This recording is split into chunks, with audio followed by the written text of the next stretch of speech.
dealing in terms of displacement and wanting to come back and all the struggles that go with that. 10 years of documenting, but also really being involved in creating an interactive platform where academics, community members can really contribute. And the wonderful thing about that project is that she's now donated it to the Amistad Research Center. So that means that community members, academics all over the world can come study about this experience. And so that was really, we're just so thankful that you thought of us. And I just want to actually say thank you also to Rebecca Snedeker, who was a producer of this project and went the distance and has invested in us and is a partner to the Amistad Research Center with the Center of the Gulf Coast South. I'm sure, got it. It's always twisted in my brain. You know, I'm the Center for the Gulf Coast South. So we want to thank Rebecca for her efforts here. And then with Nailah Jefferson, wow, I met Nailah as a filmmaker, went to see one of her shorts, was very impressed with her. She had just received an award from the LEH in terms of her film, and she was working on a project. And I was like, oh, I can't wait to see this project. And I invited her to come and do some work with the Amistad because we were approaching our 50th anniversary, and I wanted a documentary to kind of show what we were doing for the year, what we've done for the past, really explain where we've been without starting at Fisk University and then coming here and going to Dillard and so on. And so she's been working with us for a year, and I'm just really awed by her commitment, her creativity, and her talent. Nailah, we've asked Nailah to consider contributing to the Amistad Research Center, so we're hoping that we'll have her films as well. That's just my pitch right now in front of everybody. I love Louisa's film. I think it's perfect. I love where we stopped. I love Travell. Okay, so what he said, I feel like a lot of residents felt the same way. You have this doll, it's all raggedy and messed up. Someone presents you with something new, but you don't want that. All you do is long for what was comfortable. You long for home. And so in watching Land of Opportunity, what really struck me was in this longing for home or to create home or possibly give people a new idea of home, there were a lot of opportunities presented for developers, possibly for some people returning, but then there were opportunities that others didn't have. Those who wanted to return and weren't allowed back into the community. But I just wanted to kick off the discussion talking about those opportunities and what you saw then, and now we're about 2010 is when you wrapped, yeah. Oh no, I finished 2011. 2011. Yeah. So from 2011 to 2017 now, 6 years, kind of what you've seen in that time. And just a piece of context, so those were the first 26 minutes of a feature-length film that spanned from 2006 to 2011. So the film was released in 2011. So that was like the first year, that's the scene right before the first anniversary of Katrina. Right. So I think absolutely, and I think it's the theme that applies to both of our films. It's like a big connection around this question of the rootedness to place and to home. And narratives of sort of progress and development that came in the wake of, in the case of Land of Opportunity, Katrina, in the case of your film, the oil spill and Katrina, so the double whammy of those things, that sort of equate newness with progress and oldness with dysfunction, right? And that it became a very narrow, simplistic narrative that in some ways really erased the multi-generational, deep, historical, rooted connection that folks had to this place, right? In the case of New Orleans, in the case of Plaquemines, just the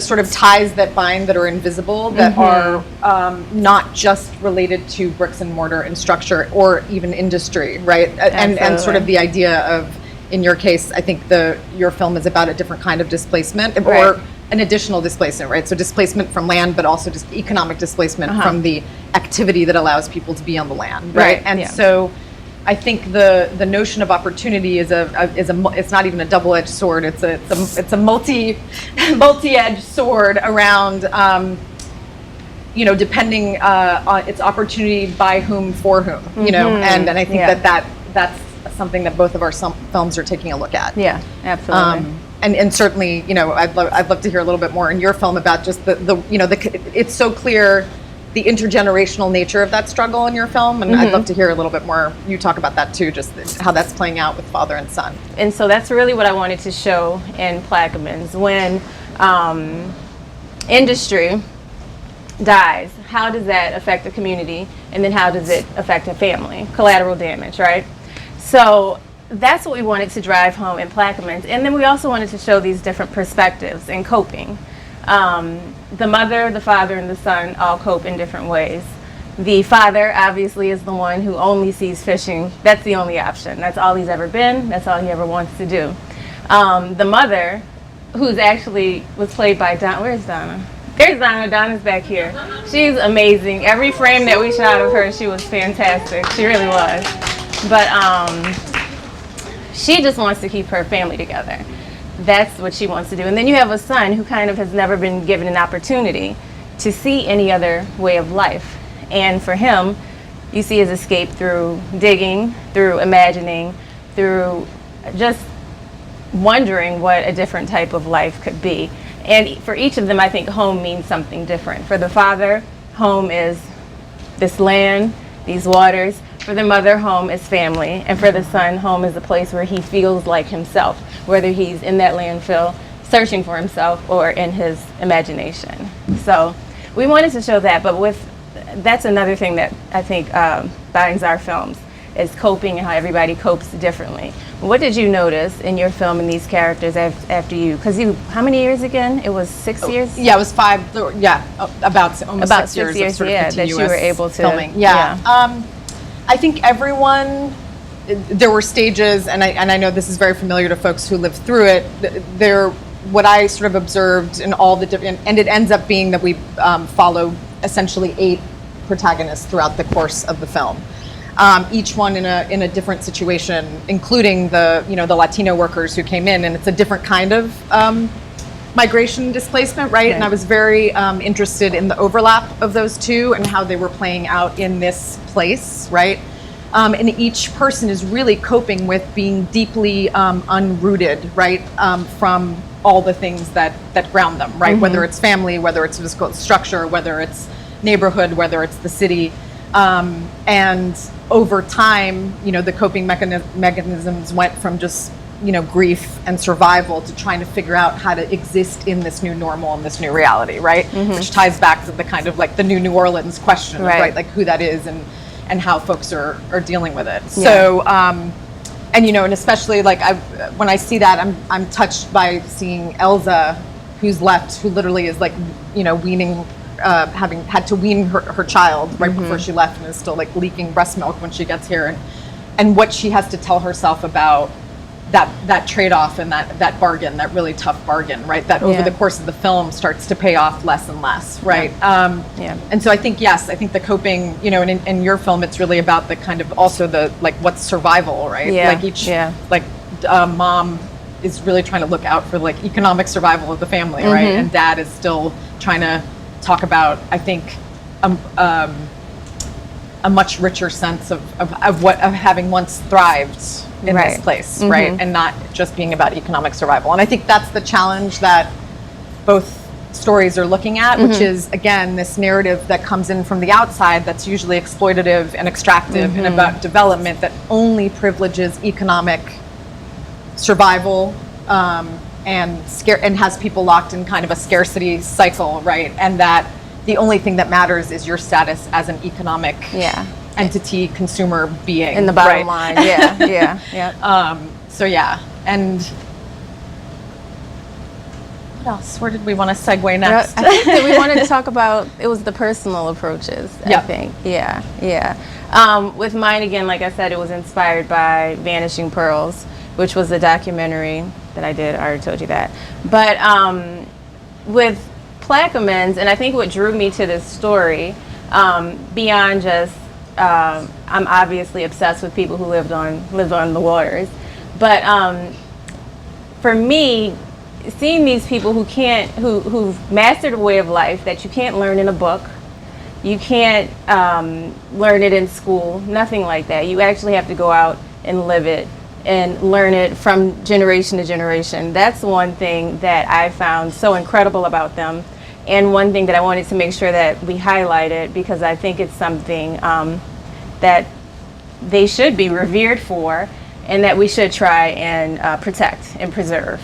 So that was one of the personal motivations that I had when making Plaquemines. And then also, I don't think there are enough images of Black families out there who really, one, who have tradition and culture, two, that really just want to stick together. This was a positive family, despite the hard circumstances that they were facing.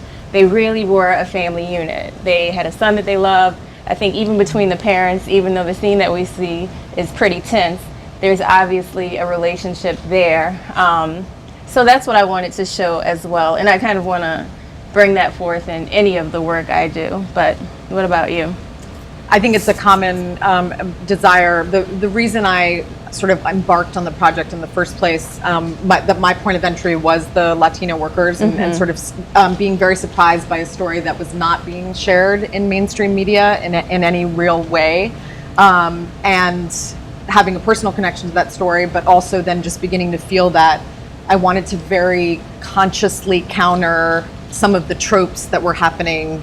And back then mainstream media was a thing. I think it's less of a thing now, and that it's not so monolithic, and there's a much, social media and other many, and in some ways it's gotten worse, but people get their information in many more sort of niche ways than they did back then. But there was this real kind of dominant, people as victims, people from New Orleans as victims, steeped in dysfunction, and these sort of like, basically, if Latino workers were talked about at all, it was very in very kind of narrow terms. Right. So the desire to create sort of, or to bring forth, not even create, just to bring forth and expose and witness complicated, strong,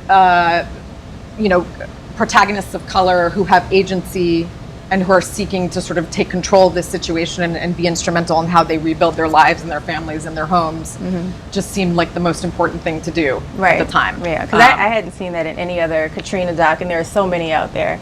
I hadn't seen it in not one. What about you? Did you see it in any other? I mean, obviously Spike's work, and but not. I don't think the Latino workers got much. No, the work. That's what I mean. That for sure. I mean. And that, and then of course that narrative sort of followed the traditional lines of folks were welcomed with open arms in the beginning because they were doing the work that no one could do because no one was even here, and then slowly but surely with the sort of our jobs are being stolen, and it started to kind of creep in, and obviously it would be obvious to point out that the sort of national significance of that now, and how I would love to say that was a historic moment that we've turned a corner and past. It's only become more relevant. So in general, I really would love to say that Land of Opportunity is a historic documentary that doesn't have relevance to the present moment, but unfortunately I can't say that. The same with mine. Unfortunately. But yeah. So I think now we can open it up if anybody has any questions. We have a question in the back. Yes. Yes. I want to thank both of you for doing excellent documentary work. What I'm going to say about your film, which was a part of the part in Gentilly, I was a part of that. And that brought up, I'd like to know how you dealt with it, a tremendous amount of resentment. Because Andres was slick, sly, and wicked. To tell you, he's Cuban. All right, he's Cuban, okay? Another kind of Cuban. So that made many of us very angry because he was proposing that the Gentilly sector would become upper middle class, to hell with the poor people. All right? And he didn't make any bones about that. That resentment was still in the city. Yep. So I'd like to know how you plan to deal with it. So in the film, that was again the first sort of third of the film. So the journey takes us all the way through the demolition of public housing and the beginnings of redevelopment, right? And the reason why that meeting which was not filmed in a great way. It was actually not, it was one of those things where it was like I was documenting something, never actually thinking that it was going to end up. It was like I'm filming a meeting just to get it, right? But and that's reflected in the way that it was shot. But it was so important to include that meeting because I think all those tensions and voices, the origin of a lot of what's going on today, that meeting is exposing, right? So a lot of the different agendas, the different perspectives, the way that the public housing was kind of being framed and the discussion around it. And by no means am I trying to romanticize what, was clearly there were serious issues with public housing before Katrina, and I'm certainly not going to be the outsider who comes in and says everything was wonderful. But I do think that exposed a lot of the contradictions that only kind of got more pronounced over time. And I think, Gentili, as is being rapidly gentrified at the moment, for lack of a less loaded word to use, I think all of those complications continue to be alive and well in this city. And some of the roots of what was happening in the post-Katrina planning process have sort of borne fruit now, 12 years later, right? Yeah, and that goes back to what we were talking about, opportunity. Who had the opportunity to be at these meetings, to have a seat at the table, and accessibility. So now, we talked about that a lot. And it was interesting watching her film and seeing how these rooms looked, who was making the decisions, who was, in a way, planning our futures. And then to see now, 12 years out from Katrina, and the city is starting to look a little bit more like those meetings, in a way. So, anybody, any more questions? Did that make sense? Yeah? To who? Plaquemines was meant to be just a 20-minute film. So you saw all of mine. I encourage you to see all of Luisa's film. It's really great. But it was just meant to be a 20-minute film. We were given a grant by Create Louisiana. Their logo's up there. Right. To make a short film. And so that's what we did. I wanted to go back to the water and kind of tell these stories that I couldn't tell in Vanishing Pearls. So things that influenced this film were they would talk about fishermen who were so good that they could guide their boat by the stars. You see that scene. There was a fisherman who told me he had a drug problem once and his dad beat him with a 2x4. In this film, it's an oar. Things like that. And just, again, I wanted to just show the really tight family dynamic, in the culture. Yeah. Yeah, we just got into a film festival, but they haven't announced yet, so I can't say which one. But it's a good one, and I could get really good distribution. So I'm excited. Yeah, so I'm excited about that. Thank you. Yes, Donna.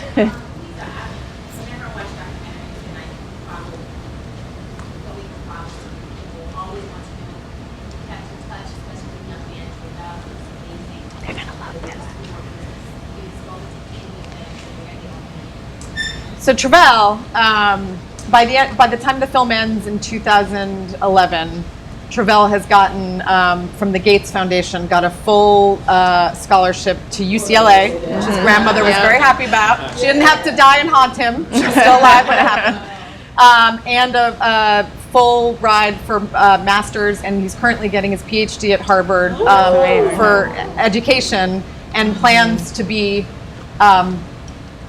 I don't know if he wants to be a politician these days, but he's out. He wants to be a leader and very public facing. Yeah. Yes. The young. Yeah. Yeah. And it's amazing to measure time. And I mean, if you saw Travell here walk in here right now, you'd faint because it's just every time I see her, I'm like, oh my God, where's the 12-year-old? Yeah. The Latino workers has been a little bit harder to keep in touch with for good reason, right? And in fact, a struggle we've had with the archive for Amistad is we have hundreds of hours of footage of workers that at this point is not safe to give anyone access to. Yeah. So it's it's the reality. I'm so sorry we have to close now, but thank you for coming. I want a round of applause. We did it.